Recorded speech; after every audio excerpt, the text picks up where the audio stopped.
Autumn is considered to be one of the prettiest times of the year in many parts of the world. The weather is cool and mild, and the leaves changing from green to red, yellow, and orange set hills and mountainsides ablaze with color. The season is also one of the best times to see steam locomotives in action, especially in the northeastern United States. The colorful foliage makes a perfect backdrop for these vintage machines, and the cool air makes the steam look nice and dense. In this video, we'll take a look at 3 separate steam operations in the state of Pennsylvania, and get a look at the autumn beauty surrounding the railroads before the trees shed their leaves and the weather gets even colder. So sit back and enjoy our presentation of steam in the Northeast, Autumn Keystone Specials.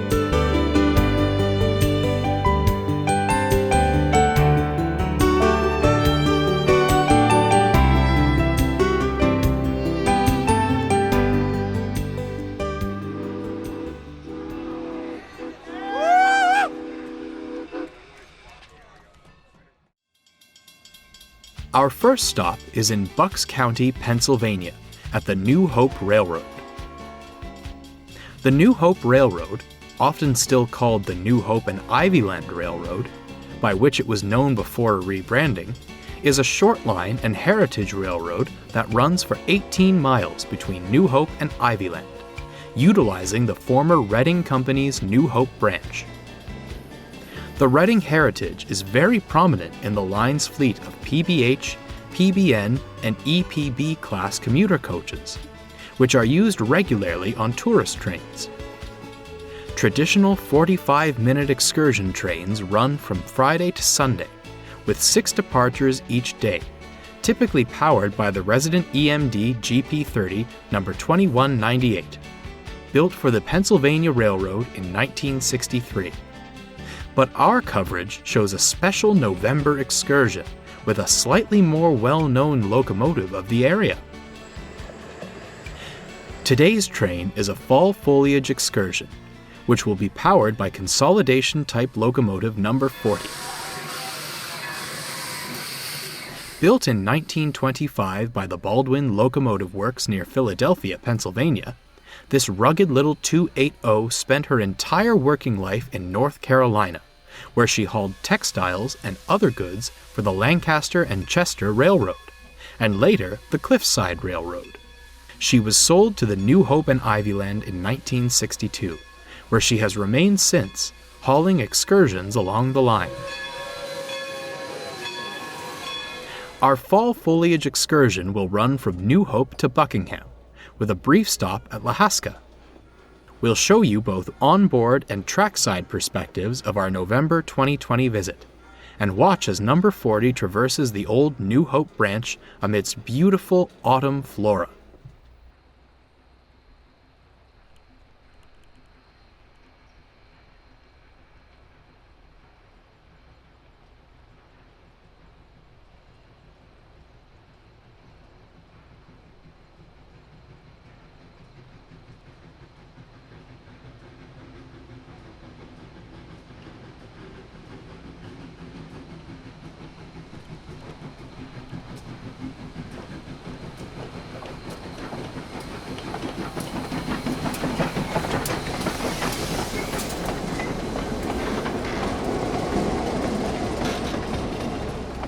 Number 40 is a relatively powerful steamer for her size, but often requires a diesel helper.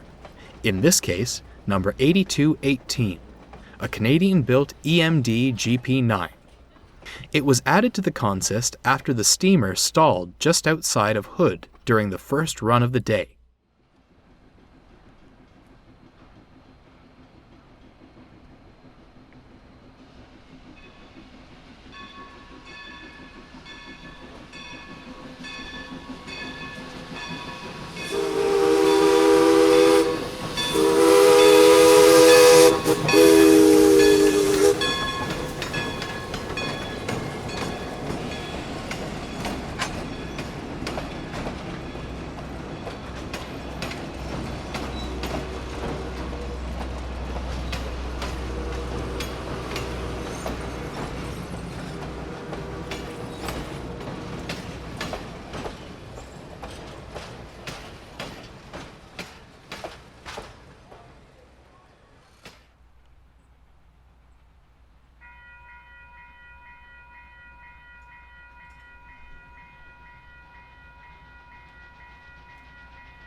At Lahaska, number 40 brings the train to a stop, uncouples from the front, and runs round to the other end.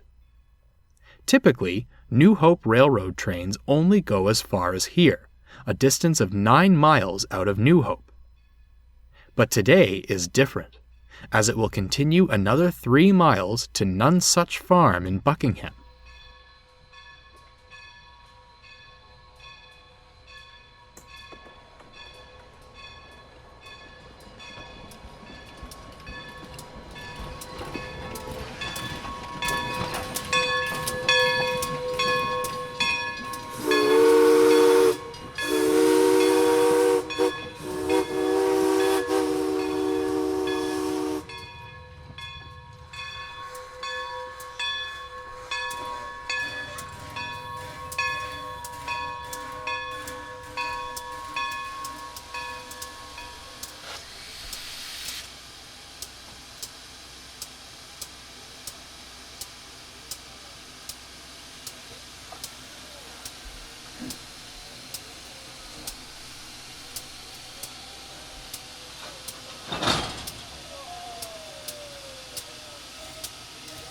Passengers in the open-air car get a front-row seat to watch number 40 working hard as she pushes the train to Buckingham.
We've arrived at Nonesuch Farm in Buckingham, which is as far as our train will go.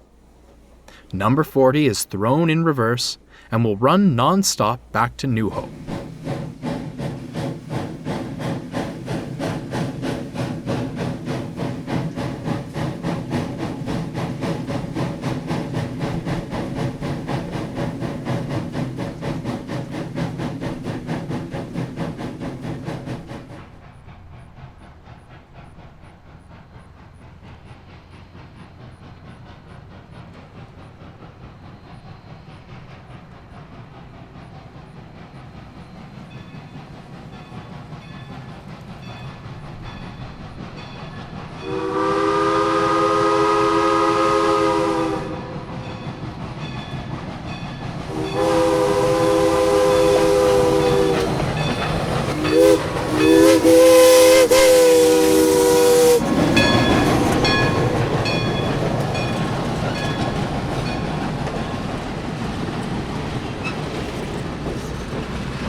We've reached the end of our journey.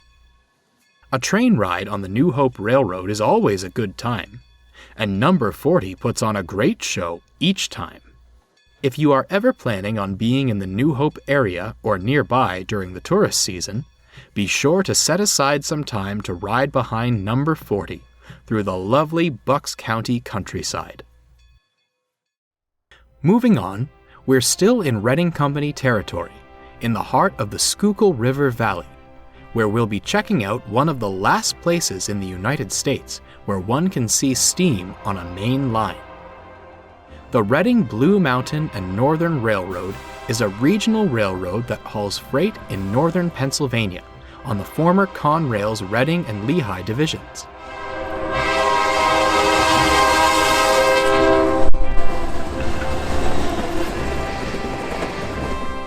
The railroad is cherished for its excursion program and offers several trips a year on different parts of its system, with a variety of vintage locomotives.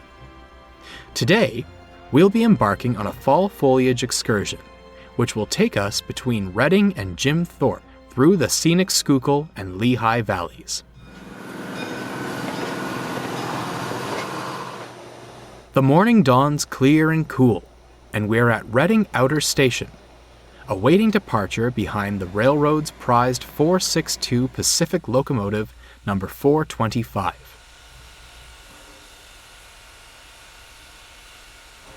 .425 was one of two Class G1 light Pacifics built in 1928 by Baldwin for passenger service on the Gulf Mobile and Northern Railroad.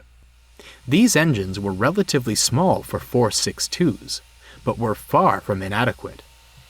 They had 69-inch drivers and produced 35,156 pounds of tractive effort.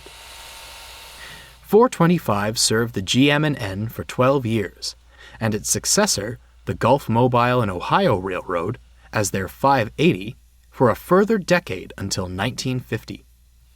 She was sold to the Louisiana Eastern Railroad and hauled gravel trains until 1961. Sister 426 was unfortunately scrapped, but luckily 425 was saved and went on to become the main motive power for the Valley Forge Scenic Railroad in Pennsylvania, where she pulled tourist trains until the line closed in 1970. In the mid-1970s, 425, along with her stablemate, former AB&A 060 number 58, were bought by British aviator Brian Woodcock, who stored them at the Wilmington and Western Railroad shops in Marshallton, Delaware, for a number of years. Number 58 would go on to be restored for operation on the Wilmington and Western, but 425 had too heavy an axle load for the short line's tracks and was sold to the Blue Mountain and Reading Railroad in 1983. This is where the locomotive grew to stardom, hauling excursions on the Blue Mountain and Reading's former Pennsylvania Railroad line between Hamburg and Temple. She also headed up a few mainline trips on the Morristown and Erie Railroad and Conrail. As the BM&R acquired more trackage in the early 1990s, including the former Reading Company line from Reading to Tamaqua, it was renamed to the Reading Blue Mountain and Northern and moved its headquarters to Port Clinton, Pennsylvania. 425 continued heading up excursions on the expanding system up until 1996, when she was placed in storage, in need of an overhaul. Steam excursions on the RBMN were suspended while the railroad constructed a new facility for its steam locomotives at its new headquarters in Port Clinton. When the structure was completed, 425 underwent a rebuild that concluded in 2007. With a new look similar to her appearance on the GM&O, she kicked off the Reading and Northern's Revive Steam program in 2008 and has remained an active part of the R&N's excursion roster since then. The 425 idles with her train at the Reading Outer Station. She will shortly embark on her 60-mile-long journey to Jim Thorpe, with a brief stop in Port Clinton to collect additional passengers. The engine has an auxiliary tender coupled behind her to hold an additional 10,000 gallons of water for her journey, in order to not have to stop for water along the way.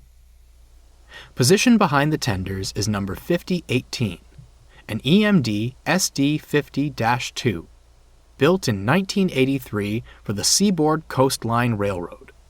The diesel will provide dynamic braking to reduce any potential wear on the 425's own brakes and assist the steamer when necessary.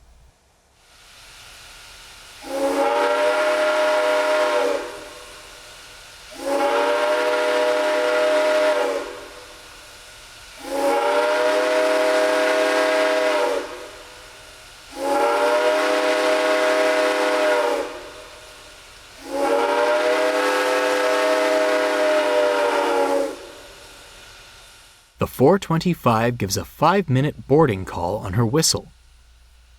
The Reading and Northern have a large collection of whistles that they use on their steamer. For this weekend, the whistle of choice is a Boston and Maine Railroad 6-chime. At 9 o'clock sharp, the departure whistle sounds, and 425 pulls out of the station in a cloud of steam.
A retrofitted baggage car with a generator provides power for all of the passenger cars. 8 former Lackawanna EMU trailer coaches and a single Reading EPB coach make up the standard coach seating for the train. The Lackawanna cars have been on the Reading and Northern roster since their retirement in 1983. Following the coaches are 2 premium cars, the Pullman Company's sleeper Hickory Run and the former Milwaukee Road Superdome car. 2 private cars bring up the rear. The ex-Lackawanna rebuilt Observation No. 30, the Glen Onoco Falls, and Pullman Observation No. 1, the Black Diamond.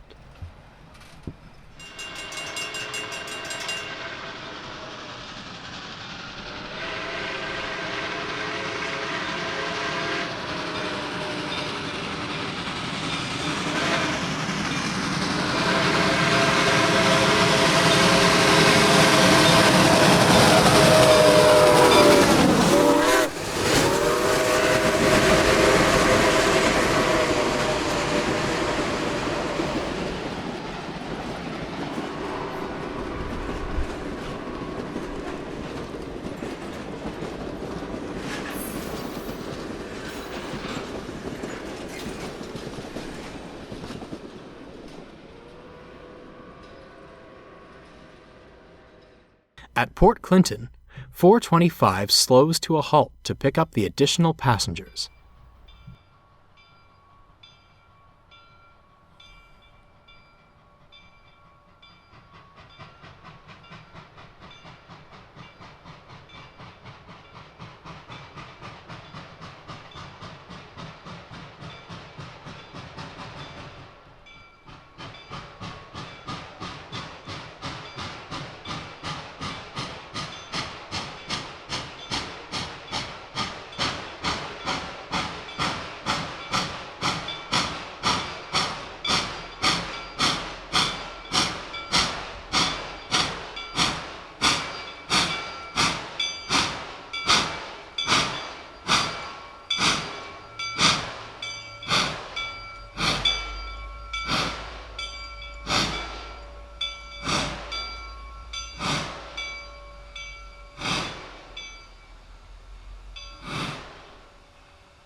This area is the Reading and Northern's headquarters, and the site features a station, a locomotive facility, and a car barn, among other structures.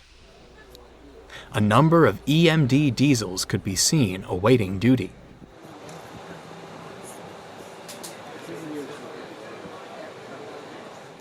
We witness another grand departure as 425 leaves Port Clinton, crosses over the Schuylkill, and begins her trek up the former Reading line to East Mahanoy, following the Little Schuylkill River.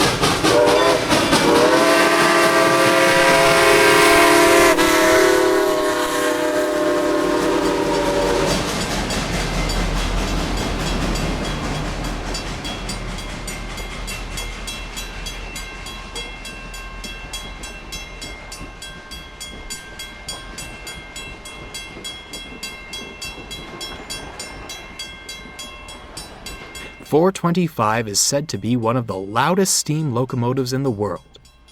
Her roaring exhaust can be heard from miles away as she works up the grade.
.425 hurries through Tamaqua, a classic old town that was once a hub of railroad activity.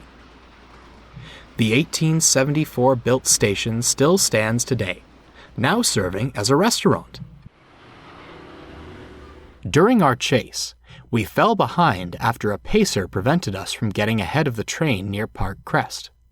So we took a detour and went ahead to Lake Hotto, just outside of Nesquehoning. The train is now coasting down a gentle grade.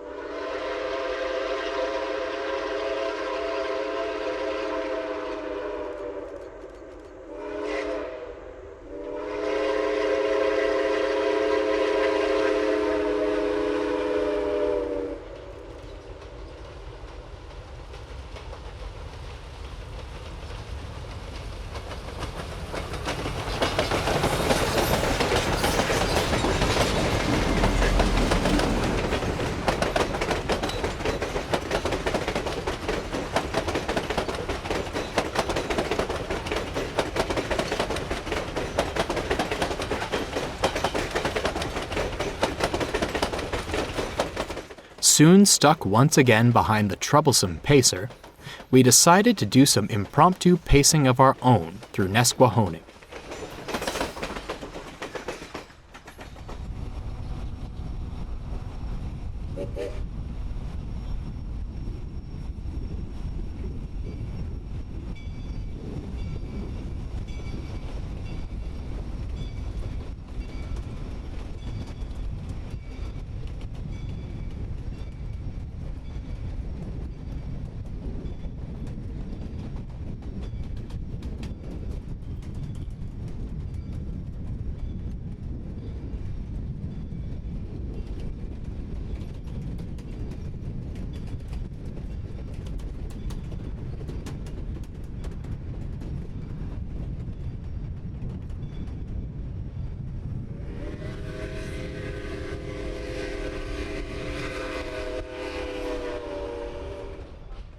Around noon, the train arrives at its destination in Jim Thorpe, where passengers will disembark on a 3-hour layover.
Originally called Mok Chunk, renamed in 1950 after a famous Olympic athlete of the time, Jim Thorpe is commonly known as the gateway to the Poconos.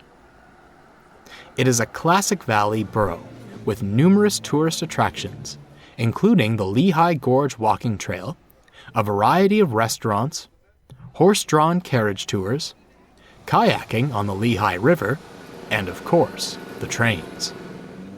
The Lehigh and New England served the borough until the 1960s, when the Central Railroad of New Jersey took over, which was succeeded by Conrail in 1976. Since the late 1960s, the borough has been a noteworthy destination for many steam-hauled excursions.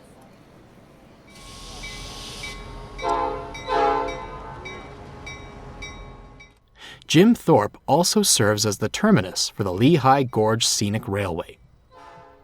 This tourist line has been managed by the Reading and Northern since 2019 and runs 45-minute excursions on former L&N tracks running alongside the Lehigh Gorge Trail. 425 often heads up these trains when not hauling excursions on the Reading and Northern Main Line.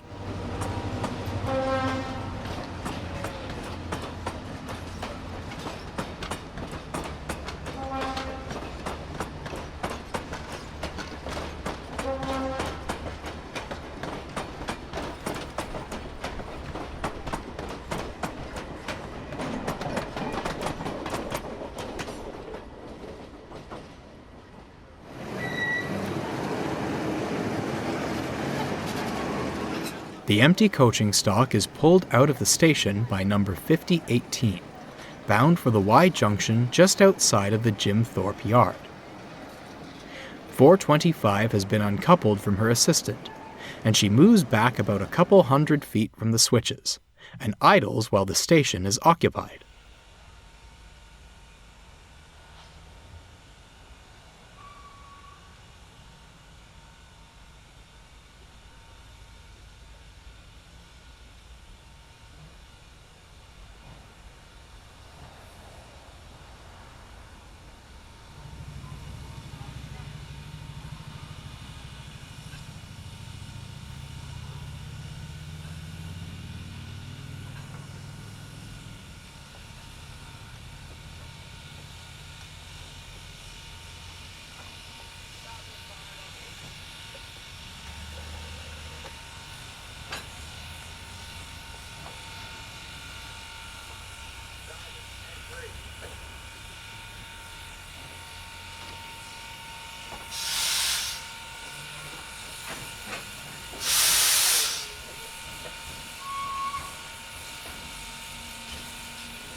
Later, after an LGSR train departs for the gorge, 425 is cleared to back up past the station and use the turntable right in the Jim Thorpe yard.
Our time with this beautiful locomotive was short, but very memorable, and we plan on returning to see her sometime before she goes down for her mandatory rebuild at the end of the year. The Reading and Northern has restored another steam locomotive, former Reading class T1 484 number 2102. So luckily, the line will not be without steam anytime soon. If you ever get the chance to ride an excursion on the Reading and Northern, especially in the fall, take it. With beautiful scenery, an equally stunning and impressive locomotive, and some of the friendliest staff we've met, it's an experience that will not disappoint. For our last stop, we head to the famous Strasburg Railroad in Ronks, Pennsylvania. It's about 5:50 in the morning, and we're getting ready to embark on a photo charter along this 4-mile-long, 190-year-old railroad line.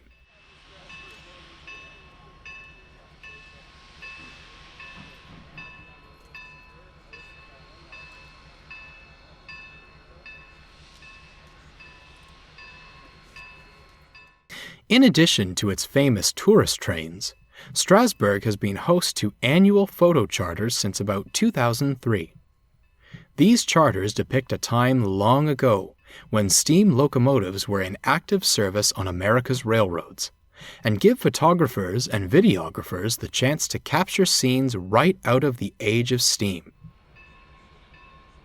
We see former Norfolk and Western Railway 480 number 475, the star of the photo event, shunting her train in preparation for the day's run-bys. This locomotive was built by Baldwin in 1906, one of 125 M-Class 480 12-wheelers, or mastodons, built for heavy coal and mixed freight on the Norfolk and Western Main Line. By the 1920s, these locomotives were reassigned to mixed traffic trains on various branch lines, as the N&W began ordering, and later building, bigger and more powerful locomotives for the main line. The 475 was retired in the late 1950s and pulled several end-of-steam fan trips before being laid up in a scrapyard in 1961, where she remained for nearly 2 decades. Saved by a private collector in 1982, she was initially stored at the Illinois Railway Museum in Union, Illinois, and was later placed on display at the Boone and Scenic Valley Railroad in Iowa, before being bought by the Strasburg Railroad in 1991.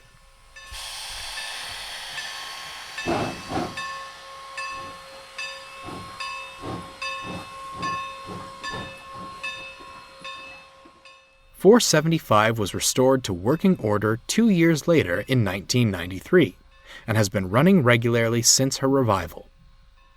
A handful of other 480s from the N&W remain today, but the only other survivor of the original M-Class is number 433, which is on display in Abingdon, Virginia.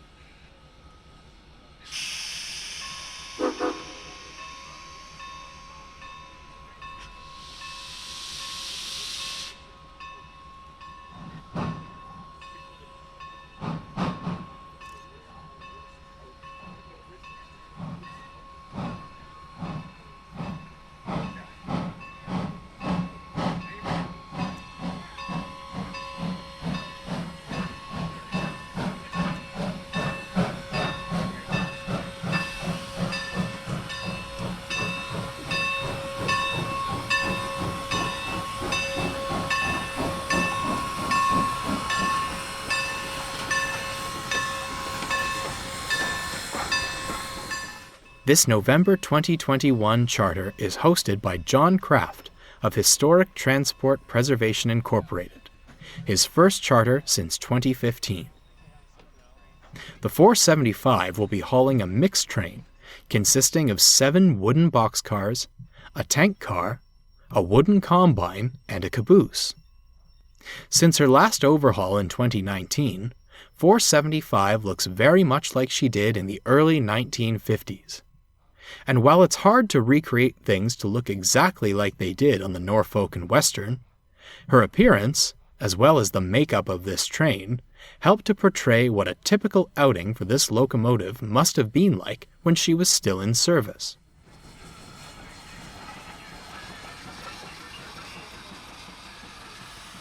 We've set up at Esbenshade, and we'll get several shots using a variety of different spots along the line, taking advantage of the rising sun and morning frost.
At Carpenter's, photographers were given the opportunity to circle between a few different vantage points, including the Pumpkinville Turnpike Bridge and the famous Black Horse Cemetery.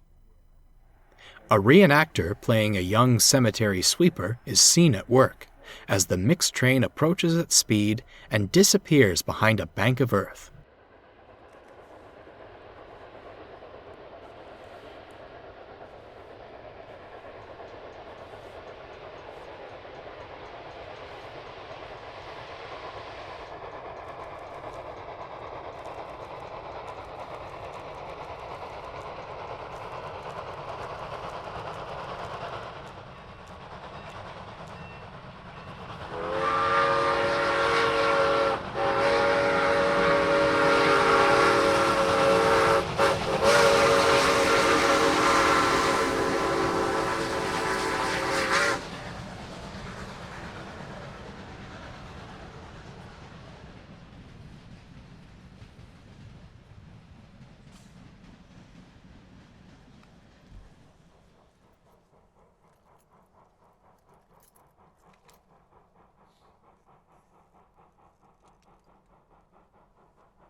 Our next spot is at Byler's Crossing near Lehman Place. The weather has warmed up a bit, and the frost is beginning to disappear.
The M-class locomotives were some of the longest-serving machines on the N&W, some of their careers spanning over 50 years.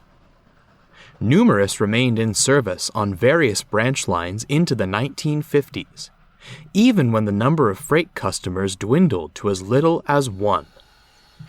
A consist portraying this was utilized for several run-bys.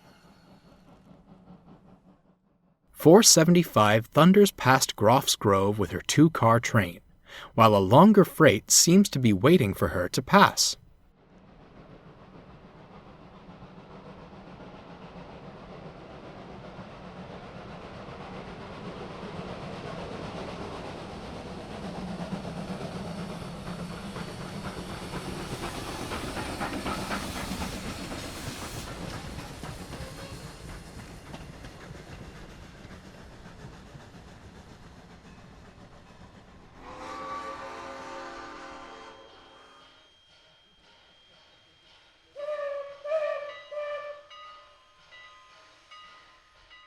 At East Strasburg, we see the main power for the day's passenger trains pulling out from the sidings as our branch train waits for the all clear. The engine is former Canadian National number 89, a 260 built by the Canadian Locomotive Company of Kingston, Ontario in 1910.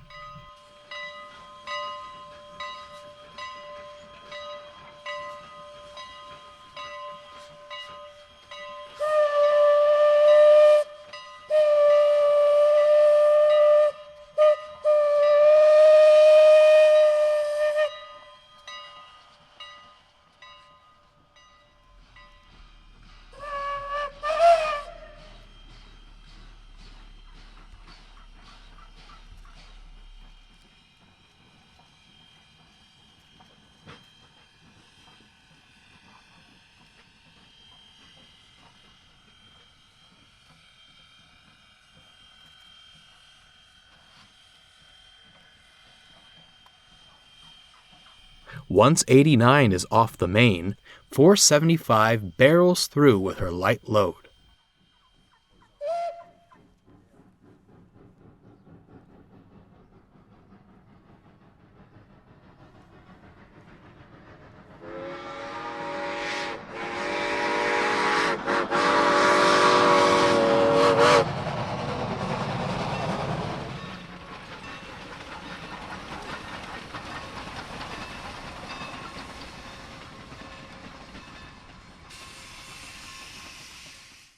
One more spot was utilized for the short consist run-bys, and that was Verdant View Farm, a spot more often utilized during the sunrise portion of Strasburg charters.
.475 returns to Cherry Hill to do some switching and pick up the caboose and the remaining freight cars, and goes on to perform a few run-bys through Groundhog Cut for the morning's session finale.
While this was the end of the charter for the AceofTrains crew, we weren't quite done for the day.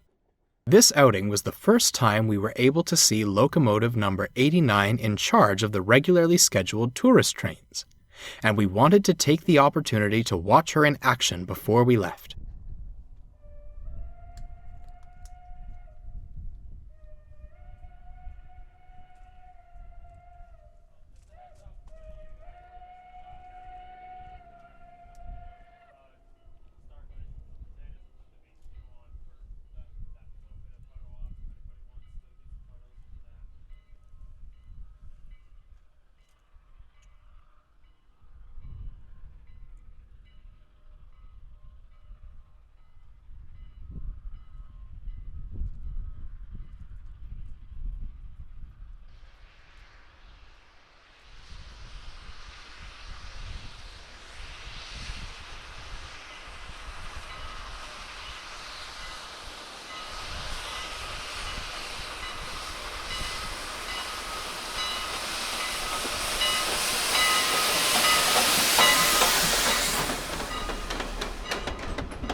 After 89 pulls into Strasburg, we head over to the end of the line at Lehman Place and set up to catch her arrive, run around the train, and depart.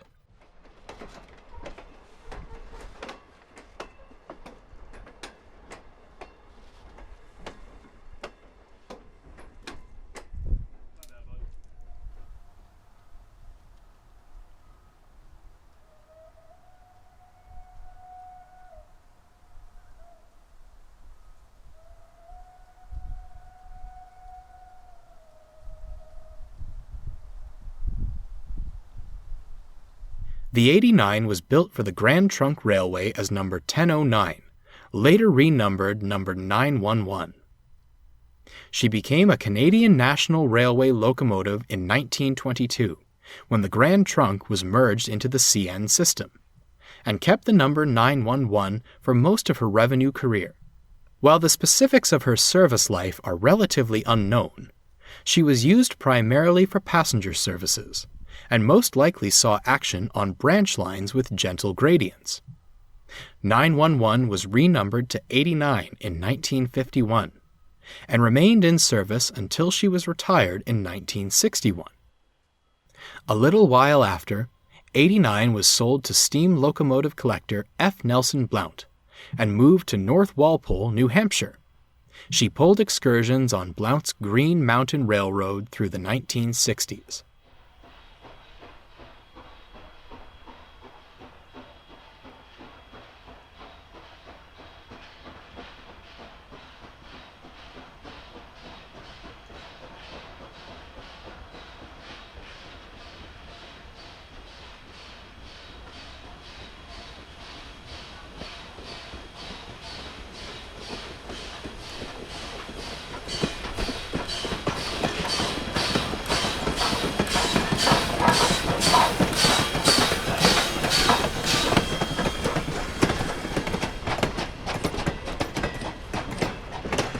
By 1970, 89 was sidelined in favor of the more powerful Canadian Pacific 462s from Blount's Steamtown collection in Bellows Falls, Vermont, and the engine was eventually sold to the Strasburg Railroad in 1972, where she's right at home hauling the shorter excursions. 89 is used less frequently on the longer trains due to her smaller size and lower tractive effort in comparison to the bigger engines. But with former Great Western 210O number 90 reportedly due for an extensive rebuild soon, we just might get to see more of this little 260 in action in the not-so-distant future.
Now coupled to the other end of the train, facing towards Strasburg, 89 is ready to go and chuffs with purpose out of Lehman Place.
The Strasburg Railroad is a must-visit for any rail fan, and we highly recommend you take a ride on one of the tourist trains and look out for any photo charter that takes place on this line.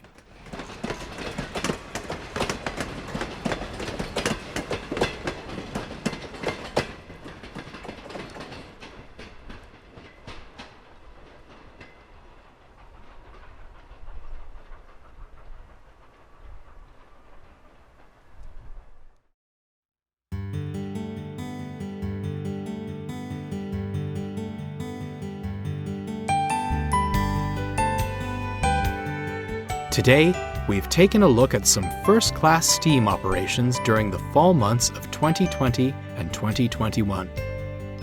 We encourage any rail fan to take part in an autumn train ride or photo special, as the atmosphere is great and it makes for a beautiful picture.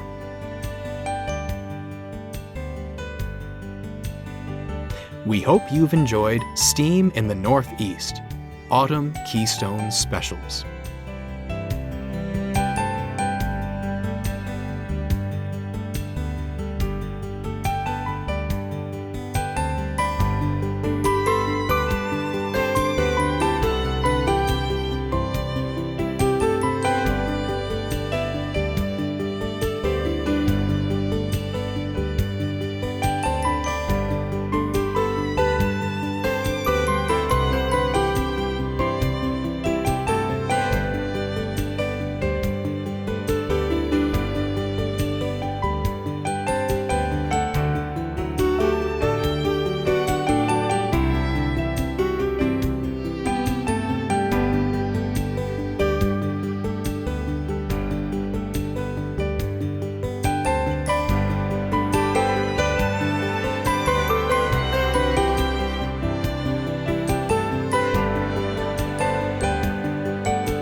If you enjoyed this video, please leave a like and subscribe to the Ace of Trains YouTube channel, and follow us on our other social media listed in the description.